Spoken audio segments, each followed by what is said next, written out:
मैं सतवीर दलाल यूट्यूब के अपने चैनल भारत लिंक के ऊपर आपका स्वागत करता हूं। दोस्तों, आज मैं आपको एक कहानी सुनाता हूं और वो कहानी है एक अंधभगत की। और अगर सच कहूं तो कोई अंधभगत कोई और नहीं, वो मैं ही हूं। यानी मैं अपनी ही आंखों देखी कहानी आपको सुनाना चाह रहा हूं। दोस्तों, ये जब से मोदी जी का राज आया है देश के अंदर, मोदी जी ने जिस दिन से धारा 370 खत्म की, उस दिन से मैं मोदी जी का भगत बन गया और अंध भगत बन गया। क्यों? क्योंकि ये देश के ऊपर एक ऐसा बर्डन था, इतना बोझ था, एक तरह से कोड था जो कि पंडित जवाहरलाल नेहरू ने देश के ऊपर थोप दिया था। और इसको मोदी जी के सिवा कोई भी इस कोड को, इस बीमारी को खत्म नहीं कर सकता था। और मोदी जी आए और मोदी जी ने उसको खत्म किया और मैं उनका अंध भगत बन गया। दोस्तों, बात लगभग 2020 की है। 2020 में मोदी जी देश के अंदर न्यू एजुकेशन पॉलिसी लेकर आए और उस न्यू एजुकेशन पॉलिसी को देख कर या थोड़ा बहुत जितना भी मेरे से समझा गया या ना समझा गया, लेकिन ये था कि मोदी जी लाए हैं तो कुछ ना कुछ विशेष बात है उसमें। मैं बड़ा खुश हुआ दोस्तों, उछलने कूदने लगा। आगे नई एजुकेशन पॉलिसी आ गई। अब आज तक जो हम एजुकेशन लिया करते वो लॉर्ड मैकाले की थी और उसके अंदर तो सिर्फ कलर पैदा होया करते। और जब मोदी जी लेके आए हैं तो आज के बाद जो भी पढ़ेगा वो कर्नल बनेगा, जनरल बनेगा, डॉक्टर बनेगा, जज बनेगा, बड़ा बिजनेसमैन बनेगा, बड़ा वैज्ञानिक बनेगा। तो एक तरह से देश का कायाकल्प हो जाएगा। ये सोच सोच के मैं खुश हुआ करता। क्यों? क्योंकि अंध भगत हो चुका था मैं तब तक। तो हालांकि मेरी मिसेज ने, जो भी पढ़ी लिखी है, उन्होंने कहा कि पहले रिजल्ट देख ले इस चीज का, क्या रहता है, कैसे रहता है, उसके बाद इतने खुश हो जाना। लेकिन दोस्तों, आपको पता है अंध भगत तो अंध भगत होते हैं और एक बार जो अंध भगत हो जाता है वो उसके बाद तो फिर भगवान की भी नहीं सुनता। सीधी सी बात है ये। खैर चलो दोस्तों, तो मैं लगभग 20 साल से पत्रकारिता के पेशे से जुड़ा हुआ हूँ और पत्रकारिता में हर विषय पर वो सोचना, उसके बारे में लिखना या फिर खासकर स्कूलों के बारे में लिखना, स्कूलों में जाना, उनकी समस्याओं को देखना, इसके ऊपर मैं लिखता रहा हूँ। तो ऐसे ही मैं रोहतक से हिसार की तरफ जा रहा था एक दिन दोस्तों। तो जब मैं रोहतक से लगभग 20-25 किलोमीटर गया हूँ तो मैंने देखा एक स्कूल के अंदर बहुत ज्यादा शांति थी। इतनी ज्यादा शांति थी कि ऐसा लग रहा था कि छुट्टी है आज कोई, जबकि वो वर्किंग डे था, उस दिन छुट्टी थी नहीं। तो मैं गाड़ी रोककर स्कूल में गया तो मैंने देखा कि 5-6 टीचर थे, वो बाहर बैठे आराम से धूप सेक रहे, कोई काम नहीं उनको, अपना गप्पे हाँकने लग रहे। तो मैंने उनको कहा, क्या कोई आज गस्टेड है या और कोई रेस्ट्रिक्टेड हॉलीडे है या क्या कारण है कि आज आप लोग बाहर बैठे हैं? तो उन्होंने कहा, क्यों, किसने कहा बाहर बैठे हैं, क्लास लगी हुई है। तो दोस्तों, मैंने देखा कि वास्तव में क्लास लगी हुई थी, टीचर भी थे क्लास के अंदर। तो फिर मैंने कहा कि टीचर यहाँ है, क्लास में है, फुल है, तो फिर आप कौन है? बोले जी हम भी टीचर हैं यहाँ। आप कैसे टीचर? बोले जी क्या है, 30 बच्चे हैं, 30 बच्चों के लिए एक नहीं तो ज्यादा से ज्यादा 2 टीचर की जरूरत है और सरकार ने दे रखे हैं 8 टीचर 30 बच्चों के ऊपर। तो बाकी के 5-6 टीचर क्या करेंगे? गप्पे ही तो मारेंगे या ताश खेलेंगे या हुक्का पियेंगे और क्या करेंगे। खैर चलो दोस्तों, मुझे भी अच्छा लगा कि भाई आज हमारी शिक्षा व्यवस्था के अंदर या हमारे स्कूलों के अंदर सरकार ने टीचर्स का या अध्यापकों का इतना ज्यादा अरेंजमेंट कर दिया है कि जहाँ 30 बच्चे हैं वहां पर भी 8 टीचर दे दिए। चलो मैं बड़ा खुश हुआ। थोड़ा और आगे गया तो यही कोई 15-20 किलोमीटर गया हुआ तो एक गांव का स्कूल और था दोस्तों, रोड के ऊपर ही। तो मैंने वहां देखा कि बच्चे बहुत ज्यादा शोर मचा रहे थे, झगड़ रहे थे, चिल्ला रहे थे। तो मतलब माहौल खराब था। ऐसा था कि या तो छुट्टी हो चुकी है या फिर आज यहाँ टीचर आए नहीं। तो मैं उस स्कूल के अंदर भी चला गया तो मैंने देखा सारे बच्चे, कोई ग्राउंड में, कोई क्लास में, कोई कुछ, एक आधा पढ़ रहा है, एक आधा खेल रहा है, एक आधा झगड़ रहा है। तो मैं जाके न प्रिंसिपल के ऑफिस में गया तो मैंने वहां देखा दोस्तों 2 या 3 टीचर पसीने से भरे हुए और उसके टेबल के ऊपर फाइलें रखी, काफी सारी रजिस्टर रखे और उनमें लिखने लगे। फिर भी कह रहे ये उसमें मिलेगा रजिस्टर में, ये उस रजिस्टर मिलेगा, वो फाइलें क्या हो, ये करो वो करो।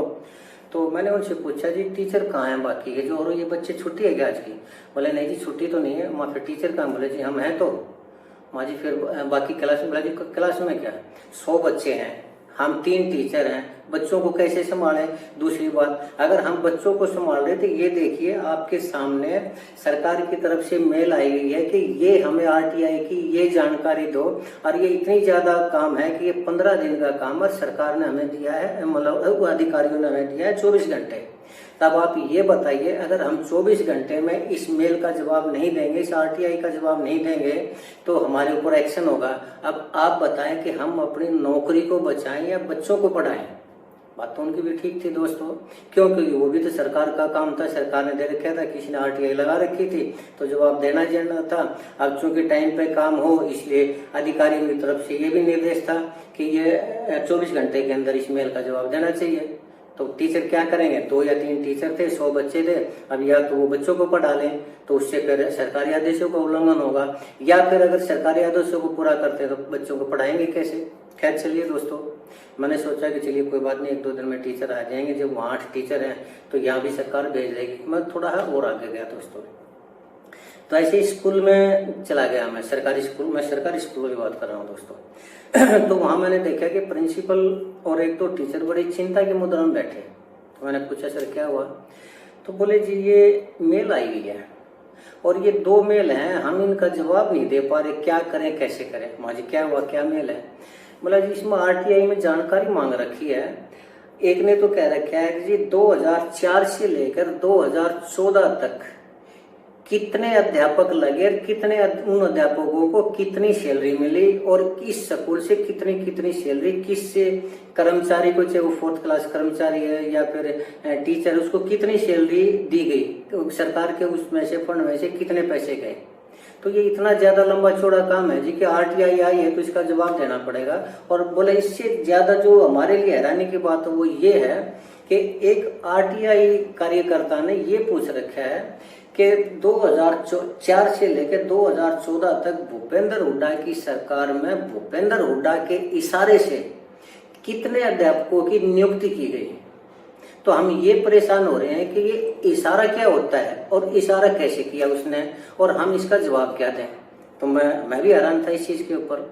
तो मैंने उनको कहा कि आप एक काम करिए, इन्हीं से एक्टिव आरटीआई कार्यकर्ता से पूछ लीजिए आप कि भाई पहले तो आप ये स्पष्ट करें कि ये इशारा होता क्या है और ये इशारा कैसे किया जाता है। और भूपेंद्र हुड्डा ने अगर कोई इशारा किया तो ये स्पष्ट करें कि वो इशारा कैसे किया, उसने आंख से किया, मुंह से किया, हाथ से किया, पैर से किया, या कैसे इशारा किया, इस चीज को समझाएं आप। और फिर उस इशारे का सबूत क्या है कि भूपेंद्र हुड्डा ने इशारा किया और सरकार ने अपॉइंटमेंट कर दी। क्यों? क्योंकि अगर उसने इशारा किया होगा तो स्टाफ सिलेक्शन कमीशन को किया होगा, वो स्कूल में थोड़ी किया होगा उसने इशारा। तो उसका जवाब देंगे तो वो देंगे, अगर उसने कोई इशारा किया हो तो उस चीज का तो खैर समाधान हो गया दोस्तों। लेकिन खैर कोई बात नहीं, अंधभगत था मैं तो इस चीज को गौर किया नहीं। कोई बात नहीं है, तो चलता रहता है, सरकारी काम है, छोटी मोटी चलती रहती है। सरकार ने आरटीआई एक्ट लागू किया था तो उसके अकॉर्डिंग तो जवाब मांगा हुआ किसी ने, तो इनको देना इनका फर्ज है, कोई बात नहीं है। तो चलिए, लेकिन दोस्तों मैं आज की बात बता रहा हूं। आज मैं एजुकेशन के ऊपर, गवर्नमेंट स्कूल की व्यवस्था के ऊपर कोई लेख देखने लग रहा था, कोई रिसर्च कर रहा था, तभी आज मैंने एक लेख पढ़ा और वो जो लेख है ना, पढ़ के मुझे इतना झटका लगा कि क्या बताऊं, कि मुझे यकीन ही नहीं था कि मोदी के राज में हरियाणा के अंदर सरकारी स्कूलों की हालत इतनी खराब हो गई।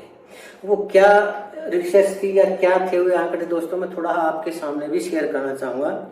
और आज का ये आर्टिकल है कहीं, तो इसमें ये लिखा हुआ है कि हरियाणा के 22 जिलों के में, यानी पूरे हरियाणा के अंदर शिक्षकों की जो पोस्ट है 1,40,000 से ऊपर है, लेकिन हकीकत में 40,000 लगभग 40,000 सीटें खाली हैं और वहां पर किसी भी टीचर की अपॉइंटमेंट नहीं हुई है।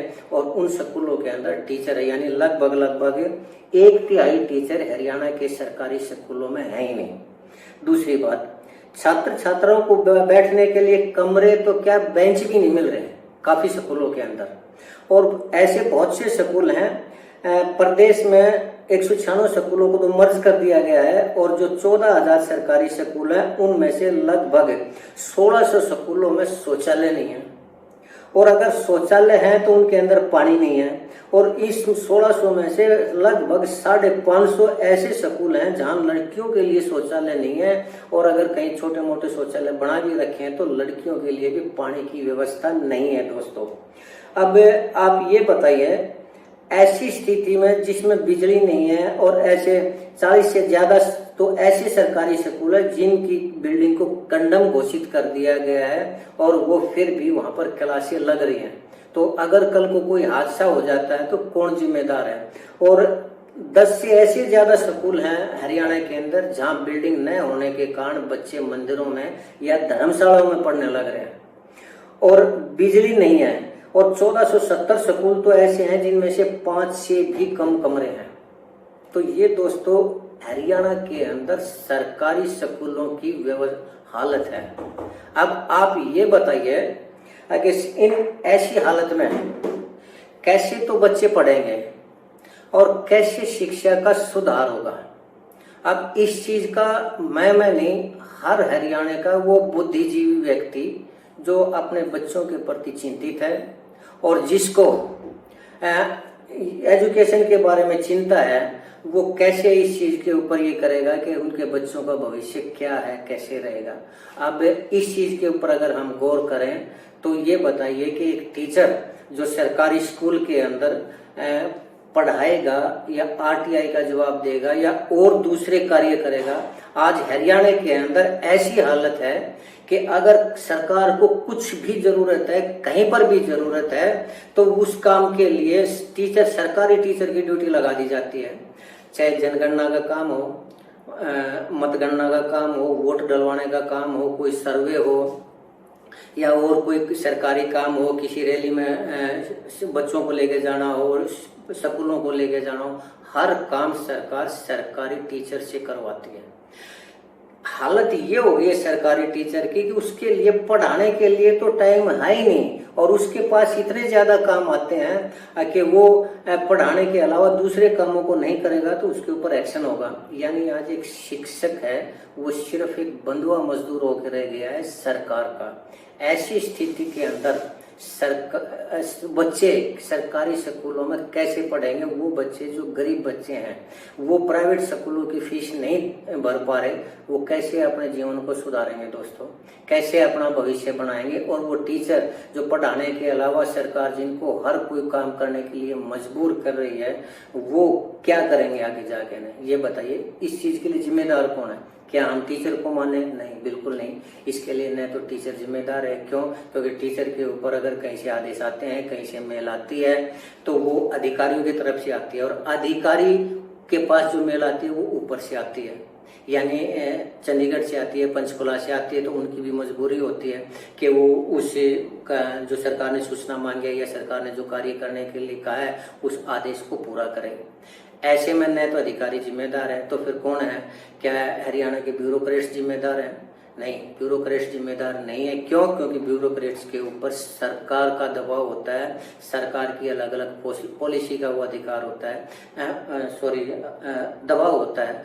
तो उस दबाव को वो पूरा करने के लिए, उस आदेश को पूरा करने के लिए उनको आगे सर्कुलेट करना पड़ता है सरकार का आदेश, इसलिए वो भी जिम्मेदार नहीं है। तो फिर कौन जिम्मेदार है? क्या शिक्षा मंत्री? कुछ हद तक इस चीज की जिम्मेदारी है दोस्तों शिक्षा मंत्री की, और शिक्षा मंत्री के ऊपर होता है मुख्यमंत्री, अर्थात एक प्रदेश का मुखिया ही किसी चीज के लिए जिम्मेदार होता है। अगर ये अव्यवस्था है स्कूलों में और अगर सरकारी स्कूलों की हालत आज इतनी खराब हो रही है तो उसके लिए मुख्यमंत्री जिम्मेदार है, उसकी कार्यशैली जिम्मेदार है।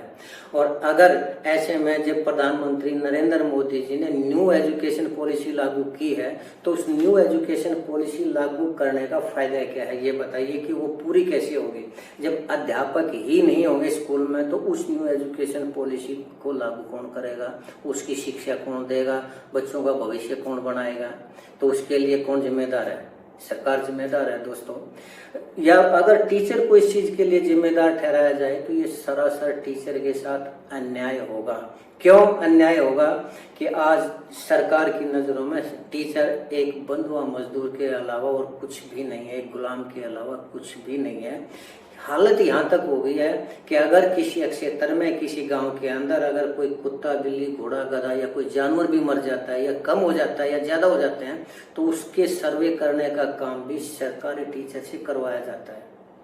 क्या ये व्यवस्था देश के लिए ठीक है? क्या इसी से न्यू एजुकेशन पॉलिसी चलेगी देश में? क्या इसी से कर्नल, जनरल और अधिकारी और साइंटिस्ट और बिजनेसमैन बनेंगे? क्या इसी एजुकेशन पॉलिसी से बनेंगे? इसका जवाब कौन देगा? अगर लॉर्ड मैकॉले की एजुकेशन से क्लर्क पैदा हो रहे थे तो इस व्यवस्था से तो मजदूर भी पैदा नहीं होंगे। क्यों? क्योंकि अगर जब एक मजदूर, टीचर को ही मजदूर समझा जाएगा, टीचर को एक गुलाम समझा जाएगा और उससे शिक्षा के अलावा और सैकड़ों काम करवाए जाएंगे तो वो अपने बच्चे को क्या एजुकेशन देगा? तो क्या बच्चे भिखारी नहीं बनेंगे? मजदूर, लोअर तबके के मजदूर नहीं बनेंगे? क्या इससे अच्छा ये नहीं है कि मैकाले की शिक्षा पद्धति ज्यादा बेटर थी इससे? तो क्या फायदा इसी न्यू एजुकेशन पॉलिसी का? और वो भी उस प्रदेश में जिसमें प्रधानमंत्री के सबसे करीबी व्यक्ति को उन्होंने सत्ता सौंप रखी है, हरियाणा की चीफ मिनिस्टर की कुर्सी सौंप रखी है, और उस प्रदेश में, उस हरियाणा प्रदेश के अंदर एजुकेशन का ये हाल है, सरकारी स्कूलों का ये हाल है, तो फिर बाकी का क्या होगा ये बताइए दोस्तों। और मैं इस चीज के लिए एक सवाल पूछना चाहूंगा, और वो सवाल मेरा है प्रधानमंत्री मोदी से ही नहीं, सबसे पहले मैं आरएसएस से पूछना चाहूंगा। क्यों? क्योंकि जब 1925 में आरएसएस की स्थापना डॉक्टर केशव बलिराम हेडगेवार ने की थी तो उसकी जो विचारधारा थी वो हिंदूवाद, रूढ़िवाद और राष्ट्रवाद की विचारधारा थी। तो अगर हिंदूवाद की विचारधारा थी और रूढ़िवादी अर्थात हमारी परंपराओं का पालन करने की विचारधारा थी तो गुरु को फिर क्यों कहा जाता है ये कि गुरु ही ब्रह्मा? क्या इस हमारे धर्म ग्रंथों से इस श्लोक को नहीं हटा देना चाहिए कि गुरुर ब्रह्मा, गुरुर विष्णु, गुरुर देवो महेश्वर है, गुरु साक्षात पार ब्रह्म, तस्मै श्री गुरुवे नमः? क्या हमारे धर्म ग्रंथों से इस श्लोक को नहीं हटा देना चाहिए कि अगर जब एक टीचर की हालत ये है कि वो एजुकेशन के अलावा सब कुछ करने को मजबूर है, और तो क्या वो टीचर है? क्या वो गुलाम नहीं है? शिक्षक कहाँ रह गया? वो हमारी शिक्षा पद्धति, प्राचीन शिक्षा पद्धति जिसका की ठेकेदारी आरएसएस ने ली थी उसको पालन करने की, उसको आगे बढ़ाने की, क्या वो तक्षशिला जैसे, बनारस हिंदू विश्वविद्यालय जैसे जो हमारे विश्वविद्यालय हुआ करते और जो हमारी पहले एजुकेशन जिसके कारण हम दुनिया विश्व गुरु बने थे, क्या ऐसी उससे विश्व गुरु बनेंगे हम? क्या टीचर के साथ ऐसा करके कि उसको पढ़ाई के अलावा और कोई काम करवाओ? स्कूलों में टीचर नहीं हो, शौचालय नहीं हो, बिजली नहीं हो, पानी नहीं हो, और तो क्या बच्चियों के लिए शौचालय तक नहीं है तो कहाँ जाएंगे वो बच्चियां? शौचालयों में पानी नहीं है तो बच्चे कहाँ जाएंगे? क्या करेंगे वो? पेड़ के नीचे बैठा के ना बच्चे टीचर पढ़ा रहे हैं और उसमें भी तब अगर टाइम लगता है तो पढ़ा रहे हैं। क्या ये हालत है इस देश की शिक्षा की, सरकारी शिक्षा व्यवस्था की, सरकारी स्कूलों की? क्या ये हालत है हरियाणा के अंदर? इसके लिए कौन जिम्मेदार है दोस्तों? इसका जवाब मैं नहीं, इसका जवाब आप लोग ही सोचिए कि कौन जिम्मेदार है। आज देश को राष्ट्रवाद की तरफ तो बढ़ाया जा रहा है, देश को हिंदूवाद की तरफ तो बढ़ाया जा रहा है, लेकिन उसी देश के अंदर आज शिक्षा की क्या हालत हो चुकी है, आज के शिक्षक की क्या हालत हो चुकी है, इस चीज का कौन जवाब देगा? आज मोदी जी ने बहुत बढ़िया काम किए हैं। आज बॉर्डर के ऊपर हमारी व्यवस्था, मिलिट्री पावरफुल हुई है। धारा 370 तो हटाई, मेक इन इंडिया कार्यक्रम सफलता से चल रहा है और बॉर्डर के ऊपर हमने पूरा इंफ्रास्ट्रक्चर तैयार कर लिया है, मोदी जी ने तैयार किया है। लेकिन क्या बॉर्डर के ऊपर ही सब कुछ है? बॉर्डर के अंदर, देश की सीमाओं के अंदर जो लोग हैं, जो परेशान हो रहे हैं, उनकी परेशानी करने का किसका जिम्मेदारी है? क्या इस सरकार की जिम्मेदारी नहीं है? क्या सिर्फ राजनीति करना ही सरकार की जिम्मेदारी है? क्या इलेक्शन लड़ना और इलेक्शन जीतना ही सरकार की जिम्मेदारी है? अगर इलेक्शन जीतना ही जिम्मेदारी है तो क्यों नहीं चीन के राष्ट्रपति की तरह, शी जिनपिंग की तरह अपने आप को मोदी जी ताउम्र के लिए प्रधानमंत्री घोषित कर लेते? कौन रोक देगा उन्हें? आज भी तो कोई नहीं रोक पा रहा है ना। कोई रोक रहा है तो किसी को जेल के अंदर भेज रहे हैं, किसी पीढ़ी का छापा लग रहा है, किसी के ऊपर सीबीआई का छापा लग रहा है, किसी को कोर्ट के फैसलों के द्वारा उसका राजनीतिक कैरियर खत्म किया जा रहा है। क्या यही राजनीति रहेगी? क्या इससे अच्छा ये नहीं है कि डेमोक्रेसी को खत्म कर दिया जाए इस देश से? आज भी तो डेमोक्रेसी खत्म होने लग रही है ना, हर पार्टी को खत्म किया जा रहा है। हर नेता को खत्म किया जा रहा है। अगर रहेगा तो मोदी राज रहेगा, नहीं तो और कुछ नहीं रहेगा। क्या राम के देश में, इस देश के शिक्षा की ये हालत है, क्या बच्चों की ये हालत है, तो फिर इस राम के देश में हिंदूवाद की और राम की ठेकेदारी क्यों दोस्तों? कौन किस आधार पर कह रहे हैं कि हम देश की सबसे मजबूत अर्थव्यवस्था बनेंगे? क्या शिक्षा को खो के मजबूत अर्थव्यवस्था बनी जाएगी? कौन जिम्मेदार इसके लिए? किसी को तो जवाब देना होगा, और इस देश की जनता को भी इस जवाब को देना होगा, ये जवाब लेना होगा कि आज ऐसी क्यों व्यवस्था हो चुकी है कि बच्चों के लिए टीचर नहीं है, बच्चों के लिए शौचालय नहीं है, बच्चों के लिए पीने का पानी नहीं है, बिजली नहीं है। और क्या सिर्फ एक मिड डे मील दे के नहीं उसको खुश कर दिया जाएगा बच्चे को? क्या उस मिड डे मील से उसका भविष्य बन जाएगा? ये गलत है दोस्तों। इसका जवाब नेताओं से इस देश की जनता को लेना होगा, और जरूर लेना होगा। और अगर नहीं लेंगे तो वो दिन दूर नहीं है जब इस देश के अंदर सिवाय मजदूर के और सिवाय भिखारी के और क्रिमिनल के और कुछ भी नहीं रहेगा। इसलिए देश की एजुकेशन पॉलिसी को सुधारना होगा। गुरु को सिर्फ, टीचर को सिर्फ शिक्षा का ही काम देना होगा, लेकिन ऐसा लगता नहीं कि ऐसा हो जाएगा। दोस्तों बहुत बुरी हालत है, बहुत बुरी हालत है। तो मैं इसके लिए किसको जिम्मेदार मानूं? कोई एक व्यक्ति हो तो जिम्मेदार नहीं है दोस्तों। एक श्लोक है, किस रावण की बाहें काटूं, किस लंका में आग लगाऊं, घर घर रावण, पग पग लंका, इतने राम कहां से लाऊं? तो दोस्तों ऐसा कौन आदमी आएगा जो इस देश की शिक्षा नीति को सुधारेगा? स्कूलों के अंदर पूरे टीचर देगा, स्कूल बच्चों को पूरी सुविधाएं देगा, बच्चों को पीने का पानी देगा, ऐसा कौन है? ऐसा कोई नहीं लग रहा। रही बात वर्तमान के नेताओं की, तो मैं इनसे हाथ जोड़कर एक ही प्रार्थना कर रहा हूं कि हे राम के नकली ठेकेदारों, फर्जी ठेकेदारों, राम के इस देश को बख्शो, राम के इस देश की जनता पर रहम करो, और शिक्षा के अंदर बच्चों को सुविधाएं दो, उनको शिक्षा दो, शिक्षक दो उनको, और एक शिक्षक से सिर्फ शिक्षा का काम लो, उसके अलावा काम मत लो, ताकि इस देश की व्यवस्था सुधरे, इस देश के बच्चे कुछ शिक्षा लें, और गरीब बच्चे जो प्राइवेट स्कूलों में नहीं पढ़ पा रहे वो सरकारी स्कूलों में भी फख्र से पढ़ सकें। इस देश की जनता के ऊपर रहम करो मेरे राम के फर्जी ठेकेदारों।